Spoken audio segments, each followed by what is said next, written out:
Donc l'utilisation de l'art et de la musique en particulier à des fins thérapeutiques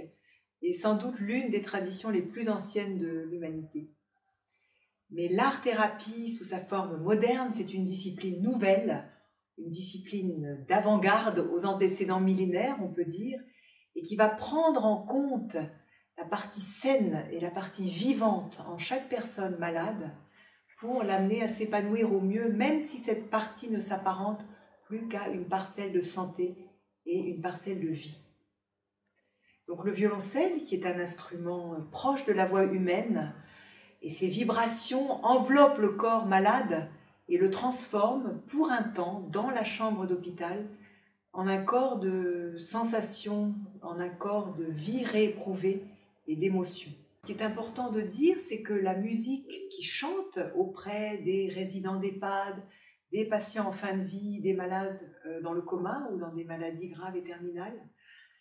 ce n'est pas une animation consolante, ce n'est pas un prélude festif, ce n'est pas un divertissement.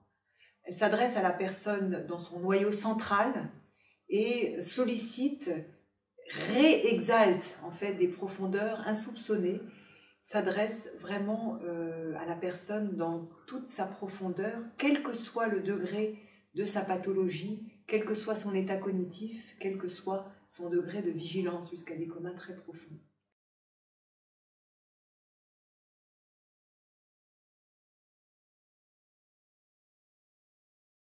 Le pansement Schubert, c'est officiellement une étude clinique chiffrée qui va montrer et prouver que la musique fait du bien.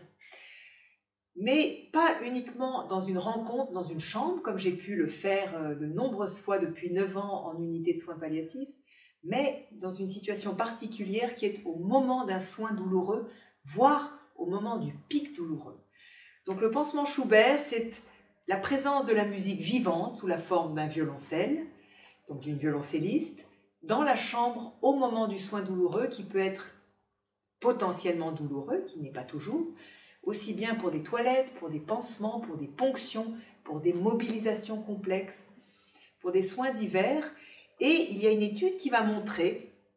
avec les paramètres cliniques chiffrés précis avant, pendant et après le soin,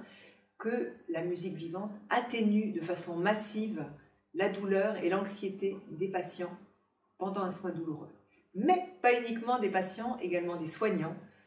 Et c'est très très important parce que le pansement Schubert, il y a une thèse médicale qui a été récemment écrite là-dessus,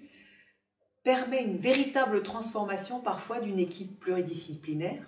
puisque le musicothérapeute du pansement Schubert s'inscrit dans l'équipe pluridisciplinaire, et c'est très important, assiste à toutes les réunions de transmission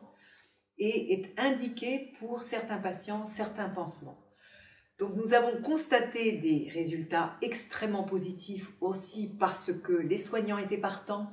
les patients étaient partants, et nous sommes conscients qu'il y a une force de suggestion positive qui peut sembler un biais méthodologique, qui est en fait au contraire un moteur du soin. Et les soignants ont qualifié, après les pansements Schubert, ils sont au nombre de 112 à ce jour, sur 5 ans, que leurs soins leur semblaient plus justes, plus harmonieux, ce sont leurs termes, et qu'ils semblaient être plus en mesure d'oser être eux-mêmes au cours du soin. Donc, ce sont des éléments importants et qui donnent aussi beaucoup d'espoir pour essayer de renouveler parfois la souffrance des soignants, et également un impact bénéfique sur les familles extrêmement important.